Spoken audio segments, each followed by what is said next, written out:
Namaste. Supreme Court, led by Chief Justice of India, B.R. Gawai, seriously told Enforcement Directorate ED that you're crossing all limits. నీ limits దాటి మీరు వెళ్తున్నారు mister ED అనేటువంటి పదం నేను supreme court వాడింది. ఎందుకు వాడిందంటే,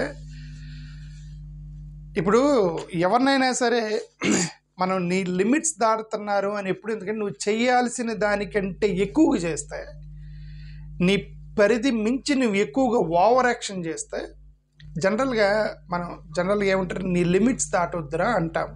అది జనరల్గా జరిగేటువంటి. ఇప్పుడు ఇదే పదం ఇదే టోన్లో నిన్న సుప్రీంకోర్టు ఈడీకి చెప్పింది, నీ లిమిట్స్ దాటొద్దు అని. యూఆర్ క్రాసింగ్ యువర్ లిమిట్స్ అని చాలా సీరియస్ వార్నింగ్ ఇచ్చింది ఎన్ఫోర్స్మెంట్ డైరెక్టరీకి.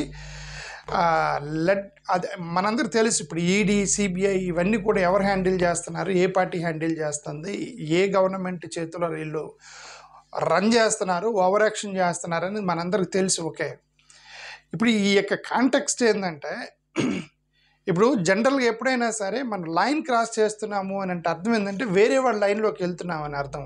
ఇప్పుడు మనకు కూడా పిఓకే అని పాక్ ఆక్యుపైడ్ కాశ్మీర్కి సంబంధించిన అక్కడ ఒక లైన్ ఉండేది కదా, లైన్ ఆఫ్ కంట్రోల్ ఉండేది, ఎల్ఓసి. ఈ లైన్ ఆఫ్ కంట్రోల్ మన సోల్జర్స్ దాటుతున్నారంటే అర్థం ఏంటంటే పాకిస్తాన్ లైన్లోకి వెళ్తున్నారని అర్థం. వాళ్ళు దాటుతున్నారంటే మన లైన్లోకి వస్తున్నారని అర్థం. When somebody is crossing the line, that means you are entering into other person's space. That is fundamental understanding we should understand. అలాగే మీ పొలాల్లో కూడా, గ్రామాల్లో పొలాల సరిహద్దులు ఉంటాయి. నీ సరిహద్దు దాటుతున్నావు అంటే అర్థం నువ్వు వేరే వాడి పొలంలోకి వెళ్ళిపోతున్నావు అని అర్థం. ఇప్పుడు ఇక్కడ ఈడీ ఎందుకు ఆ పదం వాడింది, you're crossing your limits and you're going అంటే ఆ లైన్ ఎందుకు క్రాస్ చేస్తున్నారు అని అంటే, భారత రాజ్యాంగం కూడా 2 లైన్స్ ఇచ్చినాయండి. భారత రాజ్యాంగంలో కూడా ఇప్పుడు ED is crossing the limit or crossing the line అంటే అర్థం ఏంటంటే they are entering into the personal space of an individuals. ఆ యొక్క ఇండివిజువల్ యొక్క పర్సనల్ స్పేస్కి వెళ్తుంది. అందుకే ఇదే ఛత్తీస్గఢ్లో ఉన్నటువంటి ఒక కేసులో కూడా ఈ పదం వాడింది సుప్రీంకోర్టు. ఏమని, నీకు ఈడీకి ఎంత ఫండమెంటల్ రైట్స్ ఉన్నాయో, remember that every citizen of India has a fundamental right. నువ్వు వాళ్ళ యొక్క ప్రైవసీలోకి వెళ్ళి దూరిపోయి నువ్వు వాళ్ళ యొక్క ప్రైవసీని డిస్టర్బ్ చేయడం కరెక్ట్ కాదనేది పదం వాడింది ఛత్తీస్గఢ్లో ఇదే లిక్కర్ కేసుకి సంబంధించి ఈడీ ఇన్వెస్టిగేట్ చేస్తున్నప్పుడు.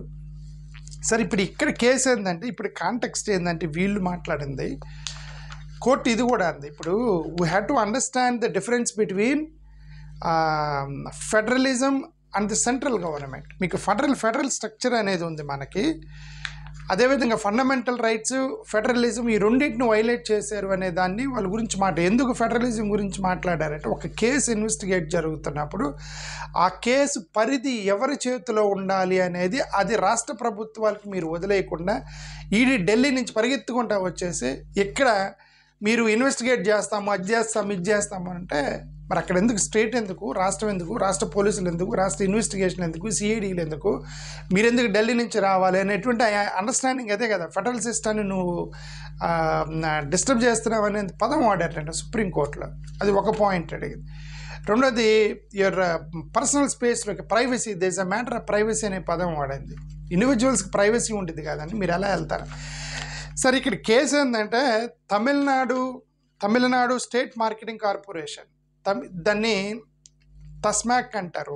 Tamil Nadu state marketing corporation. ఇప్పుడు మన Andhra Pradesh beverages corporation, state beverages corporation అని ఆంధ్రప్రదేశ్ జగన్మోహన్ రెడ్డి గారు స్టేట్ బెవరేజెస్ కార్పొరేషన్ ద్వారానే ఏదో స్కామ్ ఎలిగేషన్స్ ఎదుర్కొంటున్నారు కదా.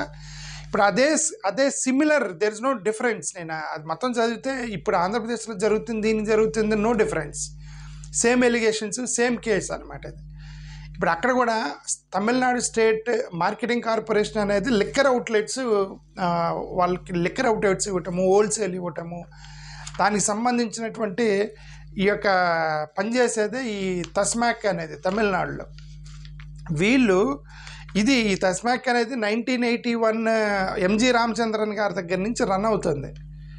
మొన్న జగన్మోహన్ రెడ్డి గారు లిక్కర్ అవుట్లెట్స్ పెట్టి లిక్కర్ అవుట్లెట్స్ ద్వారా డబ్బులు జనరేట్ చేసి ఇదంతా చేస్తే లిక్కర్ వ్యాపారం చేసేది, లిక్కర్ బిజినెస్ చేసేది, ఇదంతా మాట్లాడేది తమిళనాడులో 1981 నుంచి ఎంజి రామచంద్ర నుంచి చేస్తున్నారు ఇది. ఓకే, సరే ఇక్కడ కొన్ని ఎలిగేషన్స్ ఎదుర్కొన్నారు తమిళనాడులో ఉన్న డీఎంకే గవర్నమెంట్.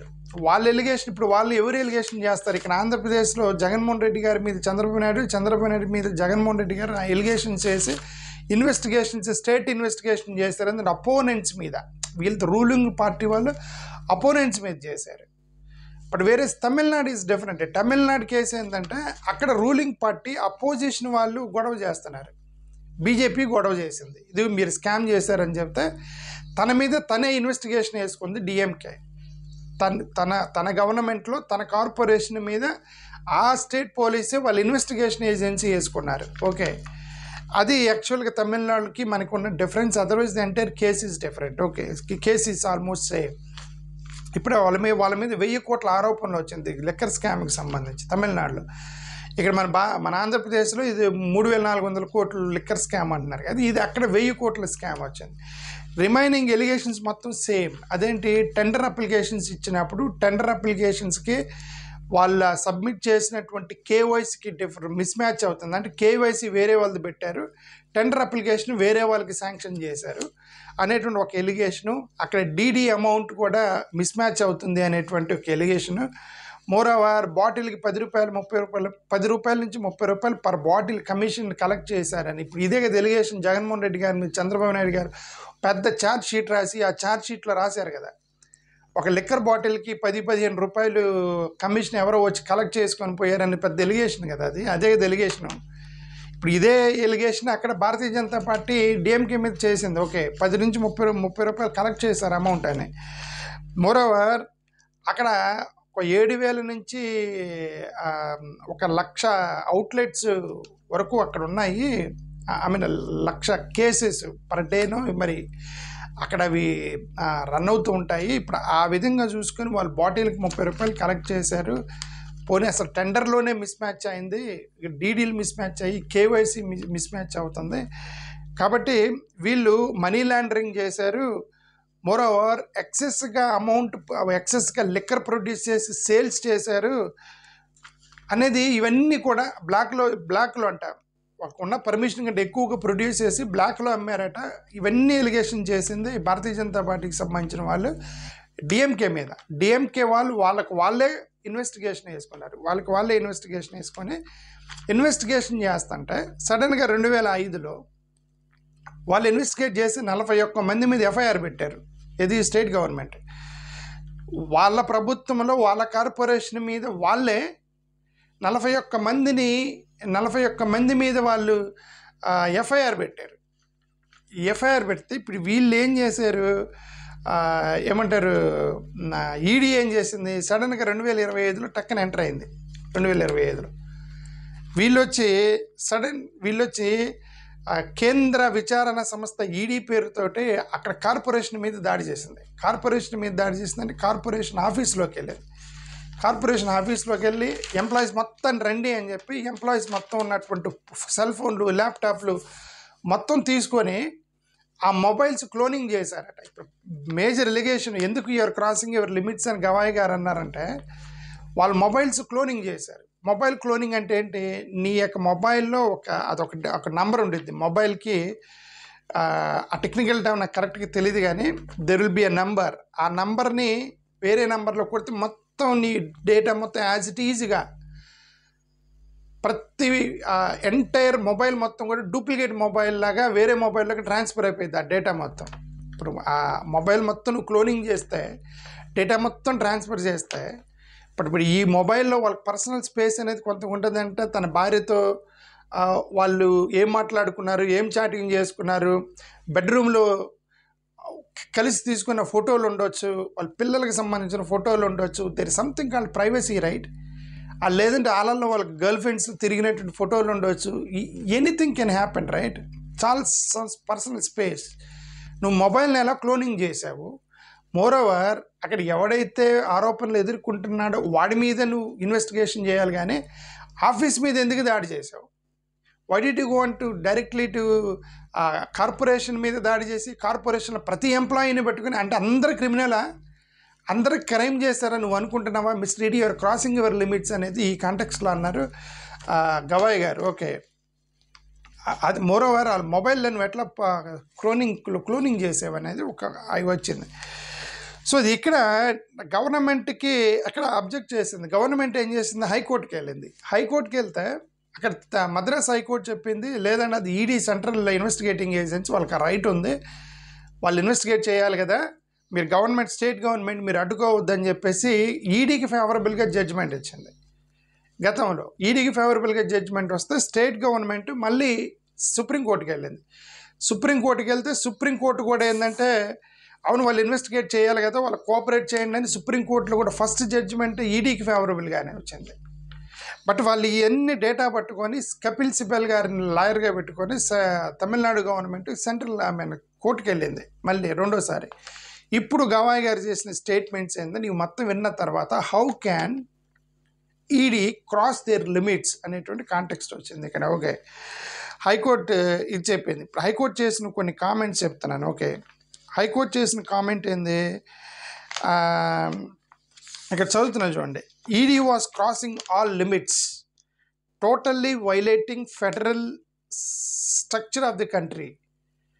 మరి ఏమో మరి మొన్న మీ లిమిట్స్లో మీరు ఉండండి, మీరు సుప్రీంకోర్టుకి ఆ రైట్స్ ఉన్నాయా, గవర్నర్కి మీరు ఆర్డర్ ఇస్తారా, ప్రెసిడెంట్కి ఆర్డర్ ఇస్తారా, పార్లమెంట్కి రైట్స్ ఉన్నాయని ఇవన్నీ మాట్లాడారు కాబట్టి వీళ్ళు కక్ష తీర్చుకున్నారేమో తెలియదు, వీళ్ళు ఇండైరెక్ట్ స్టేట్మెంట్లు చేస్తున్నారు. Okay, you're crossing your limits అనే మీరు మా లిమిట్స్ గురించి మాట్లాడతారా, మా పరిధి గురించి మాట్లాడతారా, సరే చూసుకుందాం అన్నట్టుగా ఉంది ఇది. ఓకే, సుప్రీంకోర్టు ఓకే, ఈడీ అనేది ఎవరు సెంట్రల్ గవర్నమెంట్ చేతిలో రన్ అవుతుంది.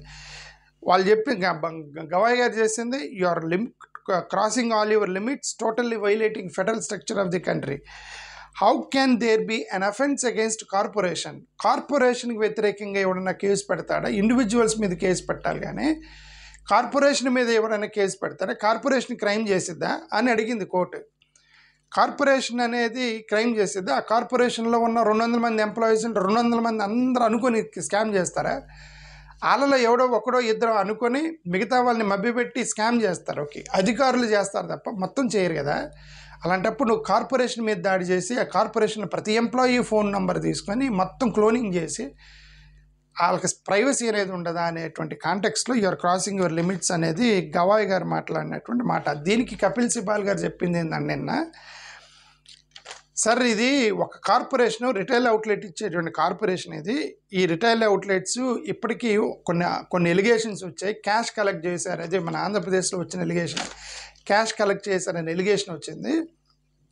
ఆ క్యాష్ కలెక్ట్ చేసిన ఎలిగేషన్కి ఆల్రెడీ వీళ్ళు 41 మంది మీద కేసు పెట్టారు. ఎవరు? స్టేట్ గవర్నమెంటే, వాళ్ళ ప్రభుత్వం వాళ్ళే కేసు పెట్టారు 41 మంది మీద. సో స్టేట్ గవర్నమెంట్ ఇన్వెస్టిగేట్ చేస్తున్నప్పుడు ఇప్పుడు వీళ్ళందరూ సడన్గా వచ్చి 2025లో ఇప్పుడు వచ్చి ఆఫీస్ మీద దాడి చేసి ఫోన్లు క్లోనింగ్ చేసి ఇదంతా చేయటం అన్యాయం కదా అని చెప్పేసి కపిల్ సిబాల్ గారు ఆర్గ్యుమెంట్ చేస్తే then Gavai has said this your crossing all your limits అనేటువంటి కాంటెక్స్ట్ వచ్చింది. So it is somewhat similarly looking like ఆంధ్రప్రదేశ్కి సంబంధించిన కేసు లాగే అనిపిస్తుంది. అక్కడ జరిగిన కేసు ఇక్కడ జరిగిన సిమిలర్ లాగానే ఉంది. పర్సనల్ స్పేస్లోకి వెళ్ళి మీరు ఈడీ కదా అని చెప్పి పర్సనల్ స్పేస్లోకి వెళ్ళి చేయకూడదు. మీకు ఏమైనా ఎలిగేషన్స్ ఇన్వెస్టిగేషన్ చేయాలి అని అంటే ఎవరి మీద అయితే ఆరోపణలు ఉన్నాయో వాళ్ళను కూడా ఒక పద్ధతి ప్రకారం వాళ్ళని గౌరవిస్తూ ప్రైవసీని గౌరవిస్తూ మీరు ఇన్వెస్టిగేట్ చేయాలి తప్ప ఈడీ సెంట్రల్ గవర్నమెంట్ ఉంది కదా అని చెప్పకుండా మరి ఆంధ్రప్రదేశ్లో పోలీసులు మరీ అన్యాయంగా అర్ధరాత్రి వచ్చేస్తున్నారు ఇళ్లలోకి. ఇప్పుడు ఇదే కదా ఇప్పుడు పర్సనల్ స్పేస్లోకి రావటం, అర్ధరాత్రి ఇళ్లలోకి వచ్చి అర్ధరాత్రి ఎత్తుకెళ్ళిపోతున్నారు. ఓకే, ఒక ప్రాసెస్ ఉండాలి, అరెస్ట్కి ఒక ప్రాసెస్ ఉండాలి, ఇన్వెస్టిగేషన్కి ఒక ప్రాసెస్ ఉండాలి, వాళ్ళకి ఒక టైం ఇవ్వాలి, ఉదయం రావాలి, ఉదయం టైం ఇచ్చి ఫోన్ చేస్తే వస్తారు వాళ్ళంతా కూడా.